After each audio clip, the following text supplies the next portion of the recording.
más general.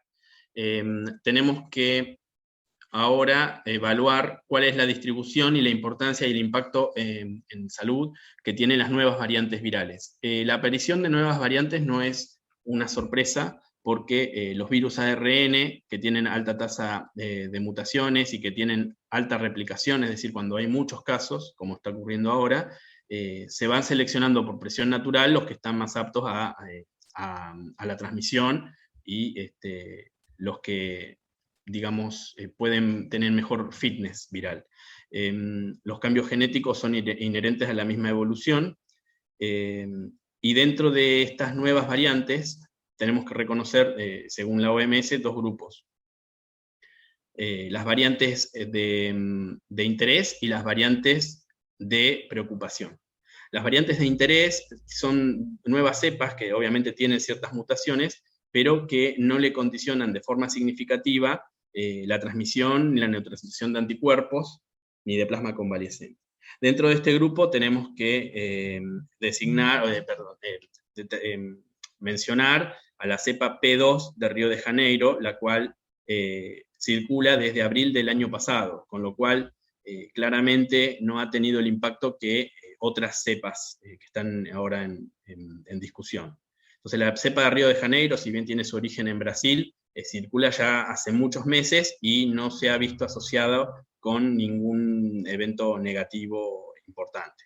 En cambio, las variantes de preocupación tienen múltiples mutaciones, y esas mutaciones son sobre todo a nivel de la proteína S, y también le van a conferir ciertas características que van a ser un problema para el control.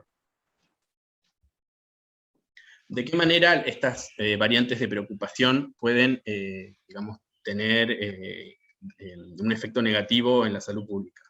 Por un lado, si la mutación es significativa, pueden evadir las pruebas diagnósticas moleculares, con lo cual la sensibilidad de estas pruebas puede reducirse y pueden escaparse casos como falsos negativos. Después, también tienen capacidad de escapar y reducir la capacidad neutralizante de anticuerpos, sobre todo si la mutación es a nivel de la proteína S, que es la encargada de mediar a través del receptor a nivel de la membrana plasmática del huésped el ingreso del virus y su replicación posterior. Con lo cual, esa capacidad de ser inhibida por anticuerpos previamente formados, sea cual sea el origen, le va a dar la posibilidad de actuar sin barreras, ¿no? Y también pueden escapar a los anticuerpos de plasma de recuperados y anticuerpos de pacientes vacunados. Por otro lado, esas mutaciones le pueden conferir mayor virulencia, es decir, una agresividad mayor y un mayor daño a nivel orgánico, y pueden también traducirse como una mayor transmisibilidad. Actualmente las mutaciones de relevancia, no quiero aburrir con esto, pero por ahí son muy frecuentes de ver, sobre todo en algunos trabajos. La D614G, en realidad eso como un dato para saber dónde estamos parados, es la mutación dominante que tiene origen en Europa. Lo que tenemos nosotros en circulación con más frecuencia en este momento, asumiendo que no hay predominio de cepas, de nuevas cepas, es la que viene de Europa, que no es la misma que tiene su origen en China en los principios de la pandemia. Hubo un cambio que por ahí pasó desapercibido para todos, pero no se trata de esta nueva mutación. Después, la N501I está obviamente sobre el sitio de la proteína S y le confiere mayor adhesión a la célula huésped, y eso implica digamos, favorecer la adhesión a la célula huésped, una transmisibilidad mayor, más fácil se contagia.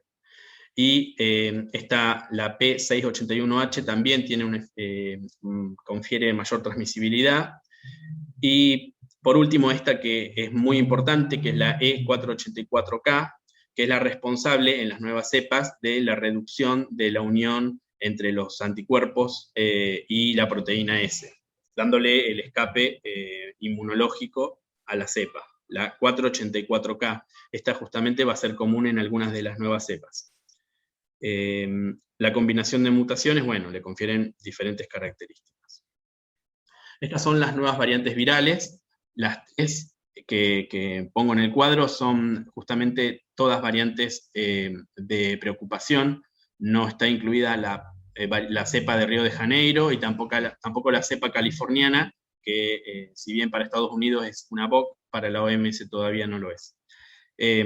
Las tres variantes van a ser la cepa británica, que es la primera en aparecer, que se detectó en septiembre del año pasado, la cepa sudafricana, que se detectó en octubre del año pasado, y la última es la cepa de Manaus, que en realidad fue detectada en Japón, pero de turistas que habían estado en Manaus, y eso fue en diciembre del año pasado. La que tiene mayor distribución es la variante británica, que está en 111 países, en segundo lugar la sudafricana, y por último la de Manaus, en el número de países, ¿no? Hace poco salió un comunicado que dice que en Argentina se ha detectado solamente de estas tres la variante de Londres y la de Manaus, no así la sudafricana, lo cual es un alivio por las características negativas que tiene estas cepas de Sudáfrica. Y lamentablemente ya tenemos transmisión comunitaria, tanto de la variante de Londres, que esto ya se sabía, como de la P1 o cepa de Manaus. Es decir, transmisión comunitaria, no hay una explicación de cómo se adquirió esta nueva cepa. No hay antecedentes de viaje ni contacto estrecho con un caso confirmado que viniera de otro lugar. En cuanto a la transmisión, las tres cepas cuentan con la mutación 501i, con lo cual todas tienen mayor adaptabilidad y facilitada la unión con el receptor, con lo cual la transmisión está incrementada en los tres casos. La mortalidad, en principio, para la variante de Londres, se sostenía que no había diferencias con la cepa previamente aislada, pero en realidad actualmente los estudios orientan a que la mortalidad de esta variable, la virulencia de esta variable es mayor, con lo cual van a haber más muertos relacionados a esta cepa. La variante de Sudáfrica, al estar incrementada la transmisibilidad y verse sobre todo en países en desarrollo, la capacidad de respuesta del sistema de salud es menor y secundariamente hay un aumento del número de muertos, y algo similar ocurre con la cepa de Manaus, por el tema de la transmisibilidad y también porque al ser una cepa nueva o distinta, no escapa al sistema inmunológico y produce reinfecciones, como por ejemplo en Manaus, en la región del Amazonas, hubo el año pasado, alrededor de abril del año pasado, una gran epidemia por COVID en el grupo de esta población, con una inmunización de más del 75%. Sin embargo, cuando ingresa esta nueva cepa de Manaus, ocurre una nueva epidemia, con un nuevo caso, con un número importante de reinfecciones. Después, los anticuerpos monoclonales son anticuerpos generados en laboratorio que se están proponiendo como terapéuticas contra el COVID. Cuando se hacen las pruebas de neutralización, no hay cambios en la variante de Londres, pero en la variante tanto de Sudáfrica como la variante de Manaus está francamente reducida la actividad. La neutralización con suero de convaleciente está francamente reducido en estas últimas dos cepas, pero se mantiene activo en la variante de Londres. Importante hacer la distinción entre los anticuerpos monoclonales y los anticuerpos de suero de convaleciente, porque cuando se cursa una infección por COVID, los anticuerpos que quedan son policlonales, es decir, tienen más posibilidades, hay más variación entre ellos y más posibilidades de neutralizar la proteína S. En cambio, los anticuerpos monoclonales justamente tienen ese déficit. Por último, esto es lo que encontré en la actualidad respecto al impacto que tienen las cepas de preocupación y las vacunas, lo cual esto claramente puede modificarse, y además muchas pruebas están hechas en laboratorio con pruebas de neutralización de anticuerpos y proteína S, y no así ensayos clínicos, con lo cual no necesariamente esas pruebas de laboratorio se van a traducir en una disminución de la respuesta clínica a las vacunas. Pero bueno, es lo que hay hasta el momento para ir orientándonos en cuanto a la respuesta de las vacunas.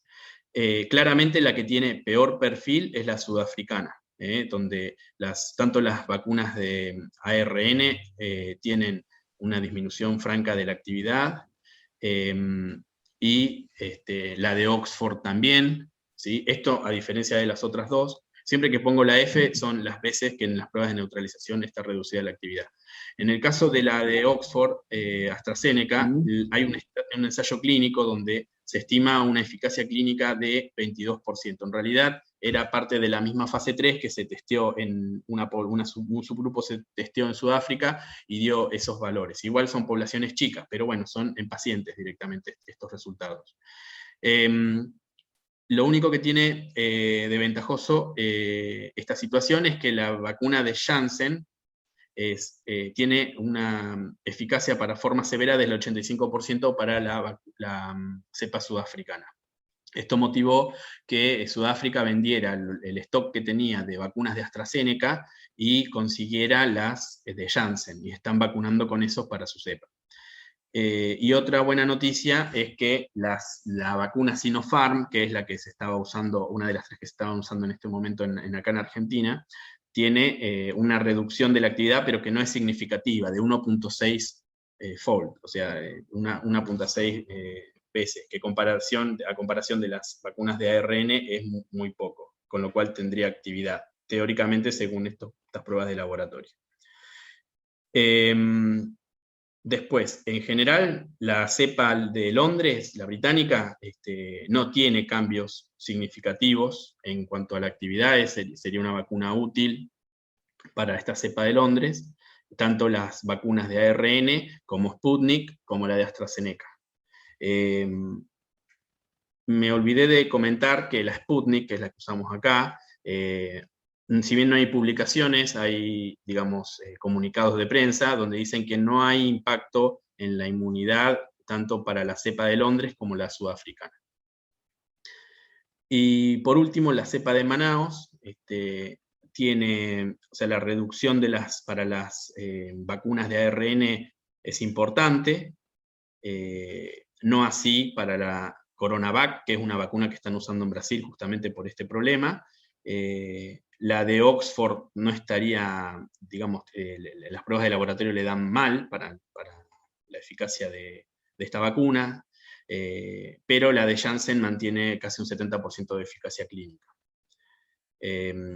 Lamentablemente no sabemos cómo nos va a ir a nosotros con estas cepas, ni cuál va a ser la predominante, pero bueno, tampoco la disponibilidad de vacunas nos da opciones para elegir una u otra, así que esto lo vamos a ir viendo con el tiempo. Esta es la distribución geográfica mundial de las diferentes cepas. La que predomina es la cepa británica, prácticamente en todos los países. Después tenemos la cepa de Sudáfrica, que tiene predominio en el sur de África, en toda Europa, en lugares del sudeste asiático, Medio Oriente y también en Estados Unidos. Nosotros no tenemos hasta ahora detectado la cepa sudafricana en Sudamérica. Y por último, la cepa de Manaos, que es la predominante en Brasil. Nosotros ya tenemos notificación de transmisión comunitaria, este mapa está un poco desactualizado, y después tiene un gran número de países, circulación en un gran número de países de Europa y de Estados Unidos.